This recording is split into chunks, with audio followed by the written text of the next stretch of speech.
बंगाल में बीजेपी सरकार हर साल 36,000 रुपये बहनों के खाते में जमा करेगी।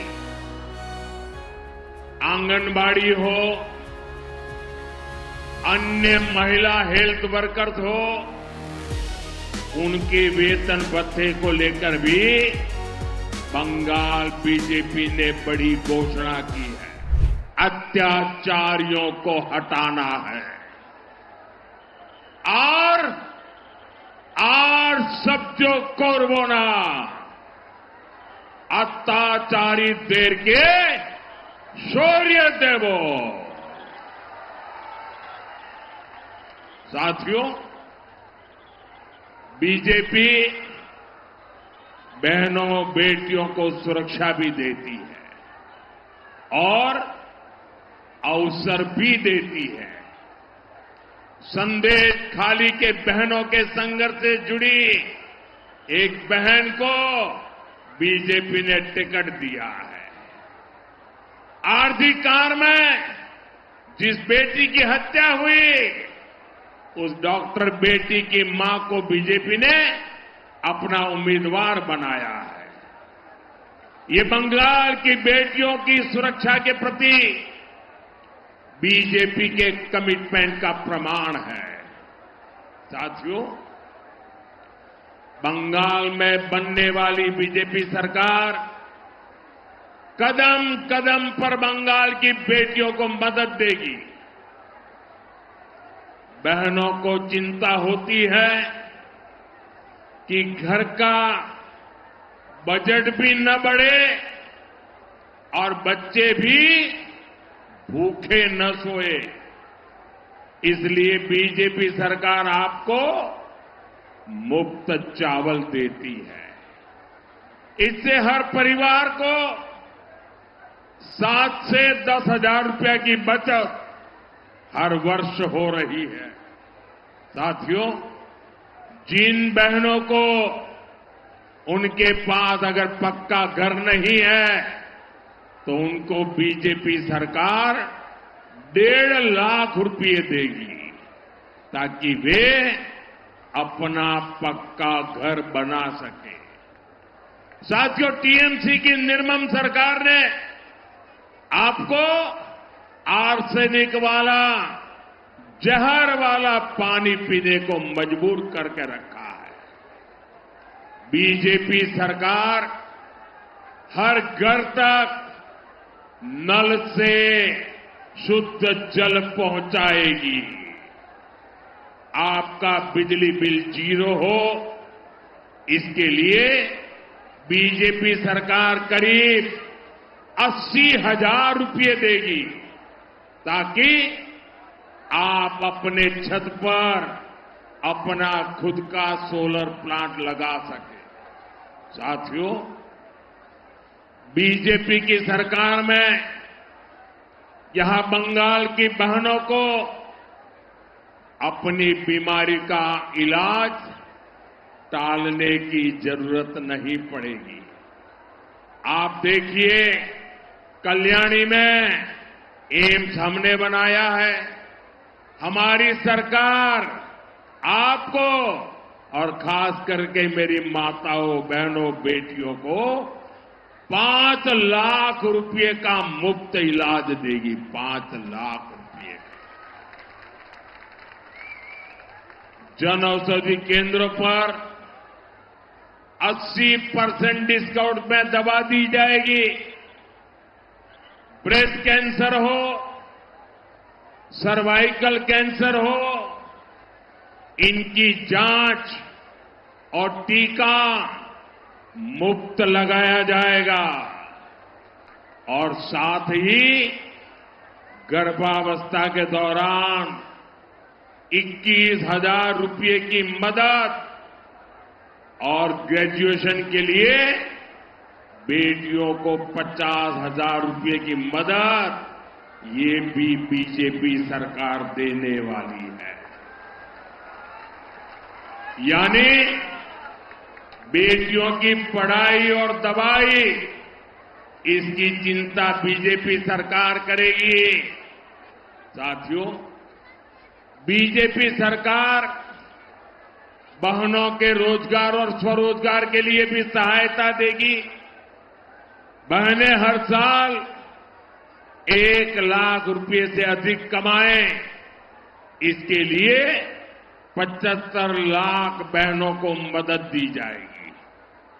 जो बहन अपनी कोई दुकान, ढाबा, सैलून, बुटीक ये शुरू करना चाहती है तो बैंक से 20 लाख रुपए तक का मुद्रा लोन मिलेगा और बैंक को गारंटी चाहिए ना, ये गारंटी अब बहनों आपको नहीं देनी पड़ेगी, ये गारंटी आपका ये भाई मोदी देगा, मोदी।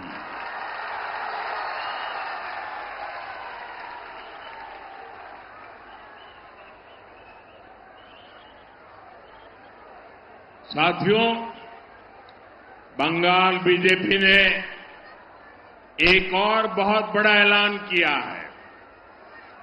बंगाल में बीजेपी सरकार हर साल 36,000 रुपये बहनों के खाते में जमा करेगी। आंगनबाड़ी हो, अन्य महिला हेल्थ वर्कर्स हो, उनके वेतन भत्ते को लेकर भी बंगाल बीजेपी ने बड़ी घोषणा की है। इतना ही नहीं, बंगाल बीजेपी ने बेटियों को सरकारी नौकरी में 33% आरक्षण देने का भी भरोसा दिया है।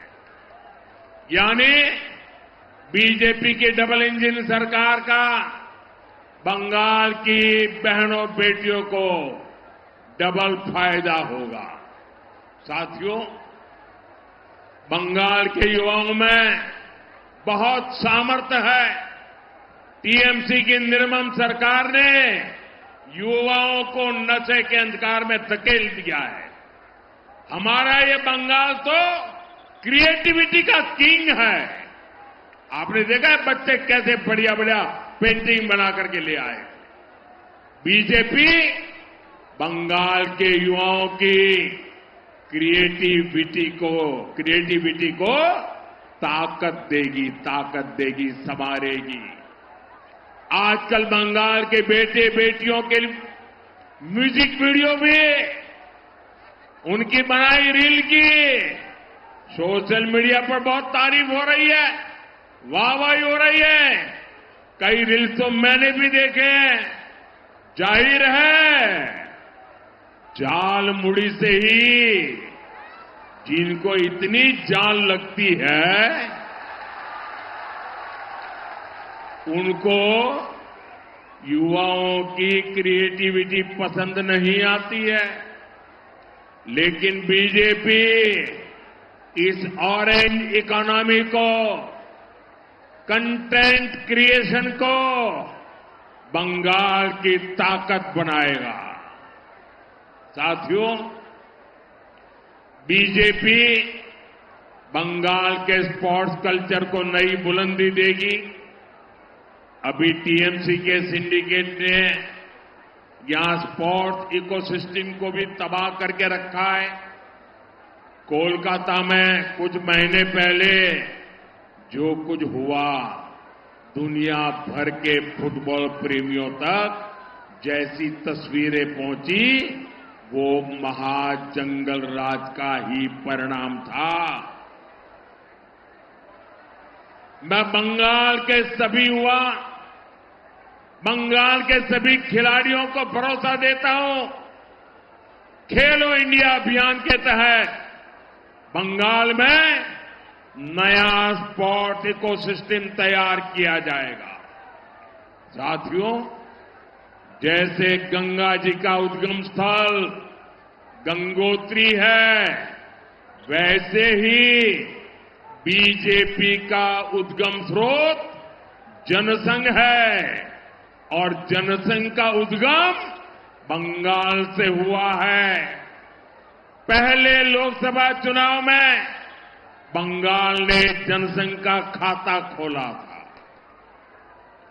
तब कोलकाता से डॉक्टर श्यामा प्रसाद मुखर्जी भी जीते थे। साथियों, उस दौरान 24 परगना हो, नादिया हो, मेदिनीपुर हो, यहां जनसंघ को विधानसभा चुनाव में भी बहुत अधिक समर्थन मिला था। इसके पीछे एक कारण था, जनसंघ ने तब विभाजन का दर्द बांटा था।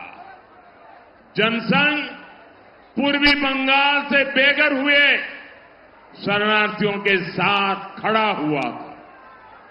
जनसंघ की कहीं पर भी सरकार नहीं थी, लेकिन शरणार्थियों के मुद्दे को जनसंघ ने ही उठाया था।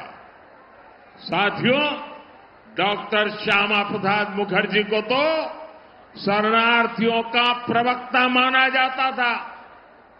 उन्हीं के संस्कार आज भाजपा के भीतर है। इसलिए विभाजन से लेकर आज तक हर शरणार्थी परिवार को हम अपनी जिम्मेदारी मानते हैं। आपके सुख दुख की चिंता करना ये भारत का ऐतिहासिक दायित्व है।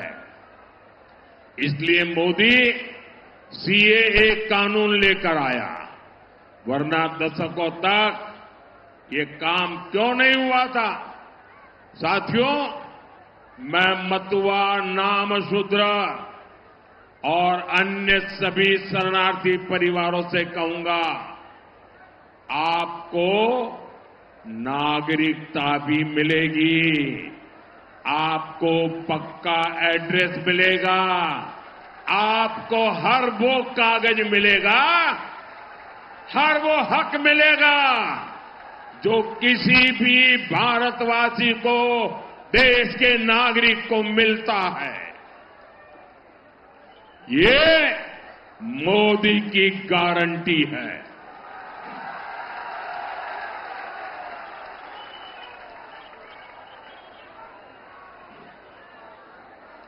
लेकिन साथियों, आपको टीएमसी के झूठ से बहुत सावधान रहना है। आप अपने हृदय पर हाथ रखकर खुद से पूछिए, जो लोग खुलेआम सीएए का विरोध करते थे, जो सीएए को हटाने का ऐलान करते हैं, क्या वो आपकी भलाई के बारे में कभी भी सोच सकते हैं क्या?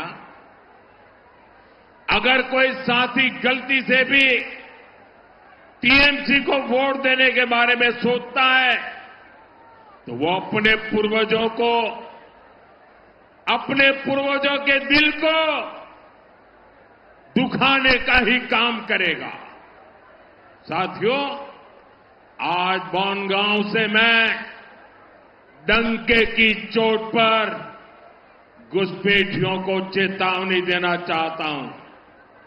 जो भी अवैध तरीके से बंगाल में घुस आया है, जो फर्जी डॉक्यूमेंट लेकर यहां रह रहा है, वो 29 अप्रैल से पहले बंगाल और हिंदुस्तान छोड़ दे,